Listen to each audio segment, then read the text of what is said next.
कितना safe score रह सकता है, हमारा जो सेफ स्कोर है आरपीएफ एसआई कांस्टेबल में वह कितना होना चाहिए, हमको एग्जाम में कितने नंबर लेके आने चाहिए। देखिए यह डाउट आपका नहीं, यह डाउट जो भी तैयारी बंदा करता है मन लगाकर उसका रहता ही है, चाहे तो आप रहे हो चाहे मैं रहा। जब हम तैयारी करते हैं तो हमारे मन में कहीं ना कहीं यह सवाल जरूर उत्पन्न होता है कि आखिर हमको कितने नंबर लाने चाहिए इस जॉब में सेलेक्ट होने के लिए। तो मेरे भाई मेरे दोस्त, उन विषय पर तो चर्चा करूंगा ही, लेकिन आपके लिए कुछ जो इम्पोर्टेंट टॉपिक हैं उनके बारे में भी जानकारी देने वाला, तो वीडियो में अंत तक बने रहिए। शुरू करते हैं वीडियो को। सेफ स्कोर क्या रहेगा अगर हम 2018 और 2024 की बात करें, तो मेरे भाई 2018 में और 2024 में आज 6 साल का अंतर आ गया है। जरूरी नहीं कि जो आपकी मेरिट 2018 में गई थी क्या 2024 में भी वही रहेगी, लेकिन हम सबसे बड़ी गलती यही करते हैं, हम प्रीवियस जो आपके एग्जाम होते हैं उन्हीं की कट ऑफ और फाइनल मेरिट देख लेते हैं कितनी गई, उसी के हिसाब से अपनी तैयारी करते हैं। तो यह बिल्कुल भी ना सोचा जाए कि 2018 में जो कट ऑफ गई थी वह 2024 में भी जाएगी। 2018 में जो आपकी पोस्ट आई थी वह थी 10,500 वैकेंसीज थी, जिसमें आपके 59 लाख फॉर्म अप्लाई हुए थे। अगर हम 2024 की बात करें तो मात्र 4660 वैकेंसीज हैं, जिसमें आपको 23 लाख फॉर्म अप्लाई हुए हैं। कितना? 23 लाख फॉर्म अप्लाई हुआ है मेरे प्यारे।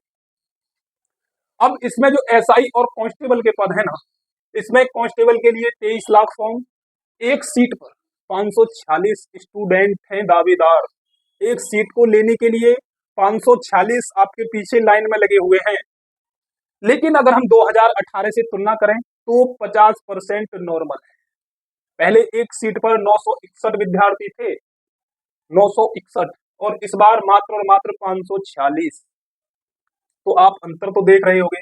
अगर एसआई की बात करें 4.5 लाख फॉर्म अप्लाई हुए हैं, जिसमें 995 कैंडिडेट्स एक सीट के दावेदार हैं। सैलरी अच्छी खासी मिलती है, 35,000 आपका जो ट्रेनिंग चलता है उसी में 35,000 आता है, 21,700 इसका प्रारंभिक वेतन होता है। यह प्रारंभिक वेतन है। इसमें आपके लिए जो लिखित परीक्षा में जो आपका पैटर्न है इसका बेहद ध्यान होना चाहिए। जिन भाई बहनों को अगर नहीं भी पता है तो उनको बता दो एक बार। रीजनिंग में आपके 35 क्वेश्चन पूछे जाएंगे, जो कि प्रत्येक क्वेश्चन 1 नंबर का 35 मार्क्स के होंगे। मैथ में 35 क्वेश्चन 35 मार्क्स। जीके और जीएस, इसमें जीएस जनरल साइंस भी आता है, जिसमें सबसे ज्यादा 50 क्वेश्चन आपको इसी से पूछे जाएंगे। जीके और जीएस से 50 ही मार्क्स के होंगे। कुल आपके 120 क्वेश्चन होंगे, 120 मार्क्स के होंगे। 1/3 की नेगेटिव मार्किंग रहने वाली है। देखिए अगर हम इसको देखें, इसका सिलेबस आपकी यूपी पुलिस की तुलना में मेरे को तो हार्ड लगता है, क्योंकि इसमें हिंदी नहीं। अगर हिंदी होता तो आपके लिए शायद हो सकता है जो हिंदी के स्टूडेंट हो उनको यह नॉर्मल लगे, क्योंकि जीके और जीएस कोई तोड़ नहीं है, यह तोड़ केवल आप ही निकाल सकते हैं। इसकी कोई भी सीमा नहीं है कि जीएस कहां से आएगी, कौन सा क्वेश्चन पूछ लिया जाए, इसको आपसे बेहतर कोई नहीं जानता। यह श्योर है।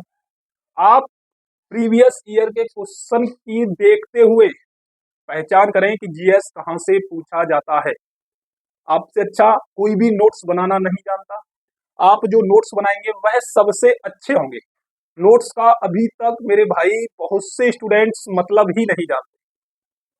नोट्स उस चिड़िया का नाम है जो केवल मेरी समझ में आना चाहिए, किसी दूसरे से मुझे कोई मतलब नहीं है। दूसरे की समझ में आ रहा है या नहीं आ रहा है, मेरा नोट्स मैं स्वयं बनाऊंगा और मैं स्वयं समझूंगा, और वही नोट्स मेरी समझ में आएगा और परीक्षा में भी काम आएगा। अगर आप किसी दूसरे के नोट्स से काम करते हैं तो यह आपकी बहुत बड़ी मिस्टेक है। इसमें परीक्षा का पैटर्न जो रहता है, based test, computer based test computer पे होता है, शारीरिक दक्षता परीक्षण होती है, उसके बाद में आपका मेडिकल होता है, उसके बाद में आपकी डीवीपीएसटी। देखिए मेडिकल पर मैं आपको वीडियो बना चुका हूँ, डीवीपीएसटी को लेकर जो आप लोग परेशान थे वह वीडियो तो मैं पहले ही अपलोड कर चुका हूँ, आपने देखी भी होगी कि आपके जो चल रहा था कि कास्ट सर्टिफिकेट सेंट्रल का, यह सब था उसमें। सेफ स्कोर, आपका जो सेफ स्कोर रहेगा मेरे भाई, आपको सबसे पहले पता होना चाहिए कितने क्वेश्चन है इसमें, 120। तो आप बताइए इससे बड़ा आपका सेफ स्कोर क्या रहेगा। अगर हम 120 क्वेश्चन कर दें तो क्या यह सेफ स्कोर नहीं है? क्या हम इसको सेफ स्कोर में नहीं गिनेंगे? जो आपके लिए टारगेट दिया है, किसी भी भर्ती में किसी भी वैकेंसीज का टारगेट होता है 100%। आपके लिए 120 का एक लक्ष्य है, आपको यह भेजना है। यह आपके लिए एक चुनौती है, इस चुनौती को स्वीकार करना पड़ेगा कि 120 क्वेश्चन है, मुझे 120 ही लेकर आने हैं। यह कदापि ना सोचें कि 2018 में इतना गया था, 2016 में इतना गया था, तो 2024 में इतना जाएगा। यह एक आप जब हम तैयारी कर रहे हैं तो यह हमारी सोच बिल्कुल भी नहीं होनी चाहिए। दूसरा, 120 चुनौती है, फिर भी आप लोगों की संतुष्टि के लिए बताए देता हूं, 105 से जनरल कैटेगरीज है, 105 से 110 नंबर ले। अगर आप ईडब्ल्यूएस या ओबीसी से बिलोंग करते हैं तब आपके लिए 100 से 105, 100 से 105। और अगर आप एससी या एसटी से बिलोंग करते हैं तब भी आपके लिए लगभग 98 से 100 के बीच ही रहना है, कम नहीं जाना। यह आपका एक टारगेट है, आपको यह केवल आपकी संतुष्टि के लिए है, लेकिन जो मेन टारगेट है वह 120 क्वेश्चन का है। मेरे भाई 120 क्वेश्चन 35 दूनी 70 नंबर तो आपको यहां से लेके आए। 70 में अगर 4 क्वेश्चन छूट जा रहे हैं तब भी आपके 66 बन रहे हैं। अब आपको इसमें से कम से कम आपको 40 नंबर लेकर ही आने, जब जाके आपका 6 और 4 10 106 क्वेश्चन बनेगा। जब आपका 106 क्वेश्चन बनेगा, जब इतना करेंगे, और 106 पर ईडब्ल्यूएस ओबीसी है, फिर जनरल कहां जाएगा? यह भी आपको विशेष ध्यान देना है। जनरल वालों के लिए ये 35 के 35 पूरे के पूरे उठाने पड़ेंगे, 70 क्वेश्चन सही करने ही पड़ेंगे अगर हमको नंबर डालना है तो। मैं भी जनरल कैटेगरी से बिलोंग करता हूं, मैंने कभी भी 80% से नीचे कभी नहीं सोचा। 80 और 82, एक बार जब मैंने एसएससी जीडी का पेपर दिया था 2017-18 में, उस समय मेरे 77 नंबर, लेकिन मुझे लग रहा था कि 77 नंबर पर भी नंबर नहीं आएगा, मैं सेलेक्ट नहीं हो पाऊंगा, और हुआ भी यही। मैं फिजिकल भी देने गया लेकिन फाइनल मेरिट में बाहर था। उस दिन से मुझे आज तक नहीं लगता कि कभी कोई मेरिट 80% से नीचे रहे। केवल एक अब तक आपने देखी होगी दिल्ली पुलिस की, जो कि मेरिट सबसे कम रही थी, 65 पर भी नंबर आया था, 70 नंबर पर भी बच्चों का नंबर था।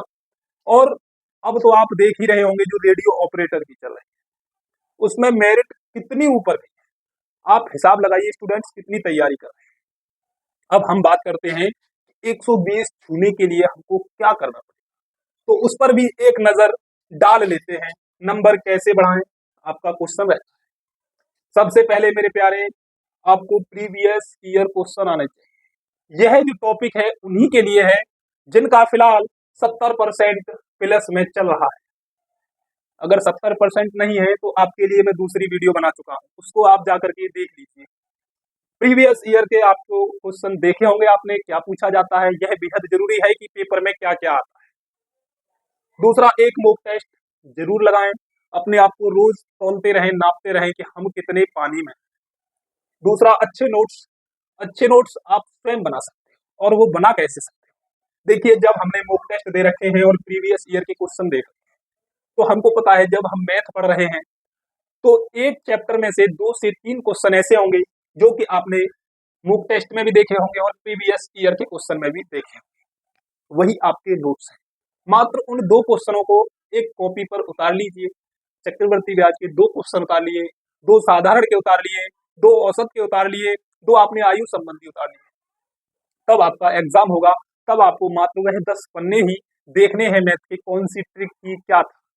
मैथ को कभी ट्रिक से नहीं करना है, मैथ को बहुत ही अच्छे ढंग से नॉर्मल तरीके से सोचना है, क्योंकि ट्रिक अक्सर स्टूडेंट भूल जाया करते हैं। आपको जो पेपर में देखने को मिलता है वहां ट्रिक का कोई यूज नहीं होता। ट्रिक केवल उन्हीं क्वेश्चनों पर अप्लाई करें जो आपके हार्ड लेवल के हो, जिनमें आपको समय ज्यादा ले रहा हो। अगर कोई नॉर्मल क्वेश्चन है उसको ट्रिक का इस्तेमाल कभी नहीं करना है, अपना भाई होने के नाते इसको ध्यान रखना। नोट्स मैंने आपको बता दिया, जीएस आपको पता ही चल गया, जीएस पढ़ते समय आपको पता चल जाएगा, ये मॉक टेस्ट में भी आया था क्वेश्चन, ये प्रीवियस में। तो वही एक नोट्स है। रीजनिंग कुछ भी एक्स वाई जेड नोट्स आप स्वयं बनाइए। उस टॉपिक से संबंधित क्वेश्चन कैसे आते हैं, आपको नोट्स में यही एक क्लियरेंस होता है कि आपको चैप्टर पढ़ते समय पता होना चाहिए कि इस टॉपिक से हमारे किस लेवल के कैसे क्वेश्चंस पूछे जाते हैं। पढ़ाई को कम से कम 10-12 घंटे जरूर दें, श्योर 10 से 12 घंटे आपको रोज डेली पढ़ना ही है। यह आप अपनी दिनचर्या में लेकर आ जाएं। आपको बिल्कुल 10 से 12 घंटे देना ही देना है, बिल्कुल नहीं भूलना। वैकेंसीज आपको पता होने चाहिए, ऑल इंडिया लेवल है, ऑल इंडिया लेवल स्टूडेंट इस परीक्षा में भाग लेंगे, तब आपकी मेरिट कितनी जाएगी यह आप भी अनुमान लगा सकते हैं। लेकिन आपके लिए मैंने फिर भी बता दिया है कि आपकी एक्सपेक्टेड जो कट ऑफ रहने वाली है वह कितनी है।